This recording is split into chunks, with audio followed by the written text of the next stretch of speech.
Perpindahan episode 5 dimulai dengan kilas balik ke hari kematian Ibu Huisu.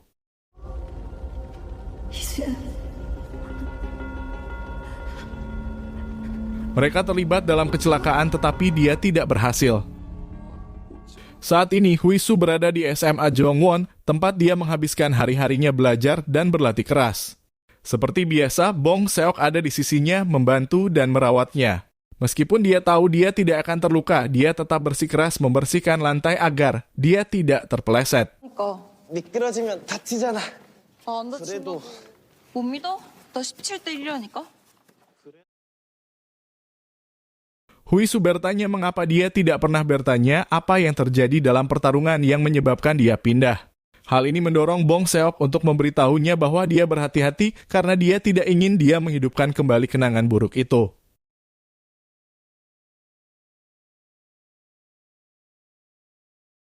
Huisu akhirnya siap membicarakan hari yang menentukan itu. Dia mulai dengan menceritakan bagaimana dia banyak bergerak ketika dia masih seorang gadis muda.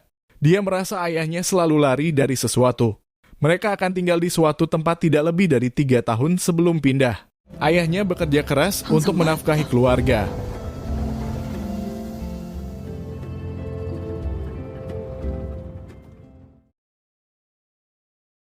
Tak lama kemudian, ayahnya memutuskan untuk menetap di satu tempat agar dia bisa belajar dan masuk perguruan tinggi. Huisu senang dan Juwon senang melihatnya. 먼저 갈게. 아빠는 작은 집을 샀다. 다쳐 조심해.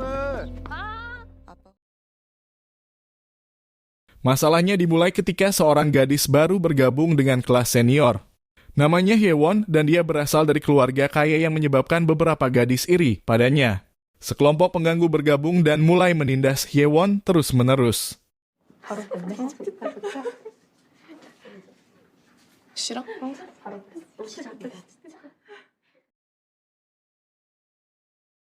Penindasan tersebut sangat intens dan bervariasi, mulai dari psikologis hingga fisik. Semua orang di kelas takut untuk berbicara menentang penindasan tersebut. Huisu memutuskan untuk melaporkan masalah tersebut kepada guru, tetapi tidak banyak yang terjadi. Para pelaku intimidasi hanya mendapat teguran dan menggandakan tindakannya. Hyewon tidak berani bersuara menentang para pelaku intimidasi sehingga mereka hanya mendapat peringatan. Huisu merasa para guru hanya ingin memberikan kesan bahwa mereka telah menangani masalah tersebut. Mereka kemudian menuntut untuk mengetahui siapa yang berani melaporkan mereka. Ketua kelas mencoba untuk maju tetapi akhirnya dipukuli sampai babak belur.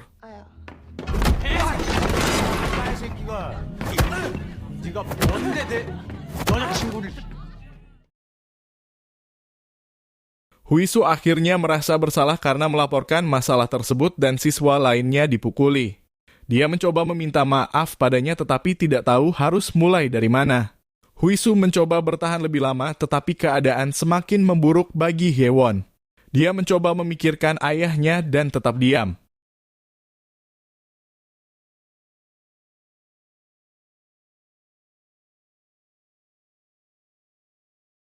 Dengan 120 hari menjelang ujian akhir mereka, Huisu tidak bisa tetap tenang dan melihat Hyewon diintimidasi. Dia menghadapi para pengganggu dan mereka melakukan perlawanan di luar. Itu adalah pertarungan sengit saat dia bertarung melawan 17 siswa lainnya. Siswa lain berdiri dan menonton beberapa merekam drama yang sedang berlangsung di ponsel mereka. Salah satu siswa bahkan mengeluarkan pisau silet dan menyayat leher Huisu.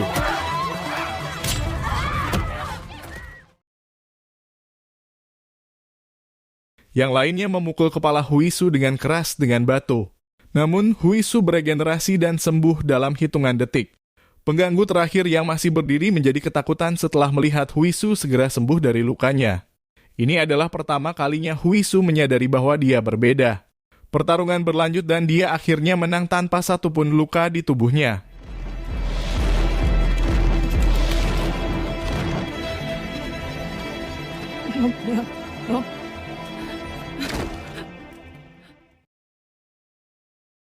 Setelah kejadian itu dilakukan penyelidikan namun tidak ada bukti bahwa Huisu adalah korbannya.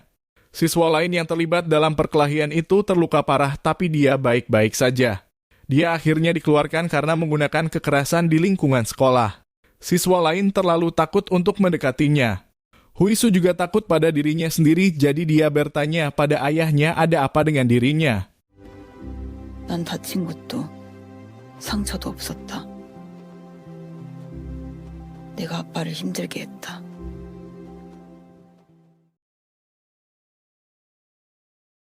Ju-won menjelaskan bahwa dia mirip dengannya dan ibunya pasti meninggal dengan bahagia mengetahui hal ini.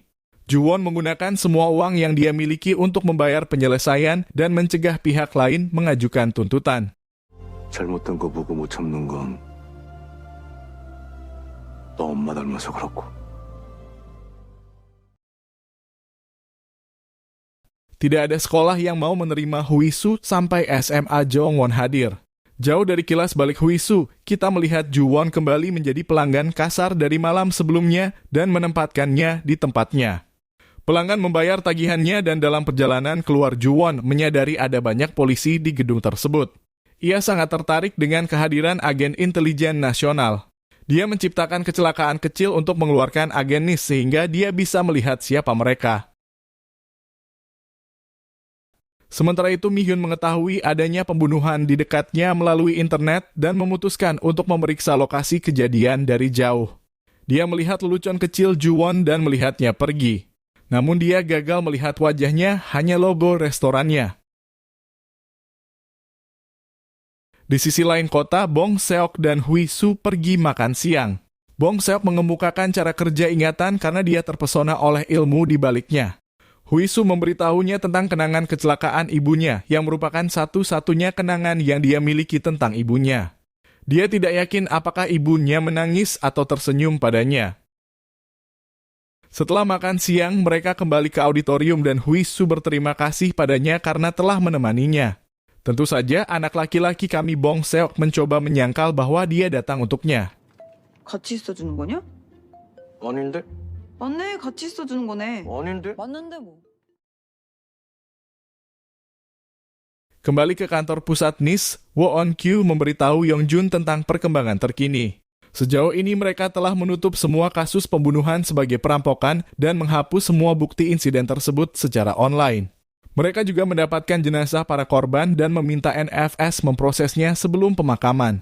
Yongjun percaya bahwa AS mengirimkan pembersih untuk menyingkirkan agen pensiunan NIS. Ternyata pada masa lalu semua agen telah diperiksa oleh AS. Woo-on-kyu bertanya mengapa mereka tidak mengambil tindakan apapun untuk melindungi pensiunan agen. Yongjun berpendapat bahwa pensiunan menimbulkan ancaman karena mereka mengetahui banyak rahasia. Dia bagaimanapun meminta Woo-on-kyu untuk mencari tahu siapa pembersihnya tanpa menghubungi kantor pusat AS.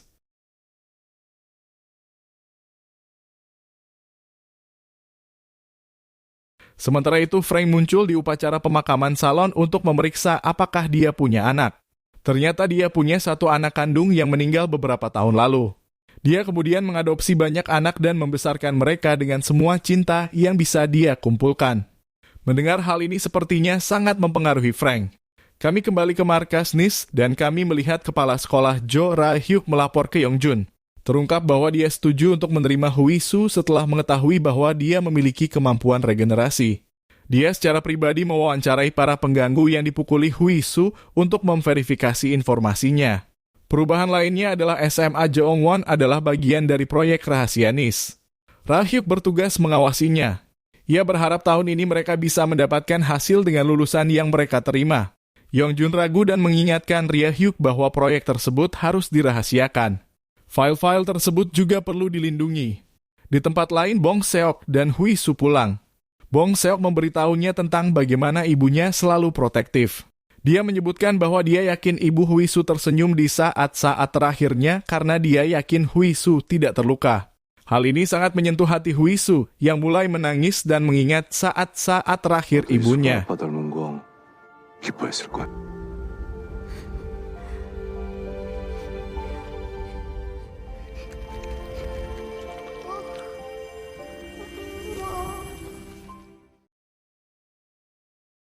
Ju-won menonton berita untuk mengikuti kasus pembunuhan.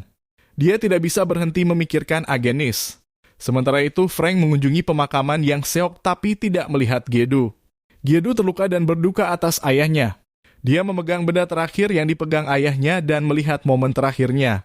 Kekuatan Gyedu mulai mempengaruhi listrik gedung, tapi Frank tidak terlalu memikirkannya dan pergi.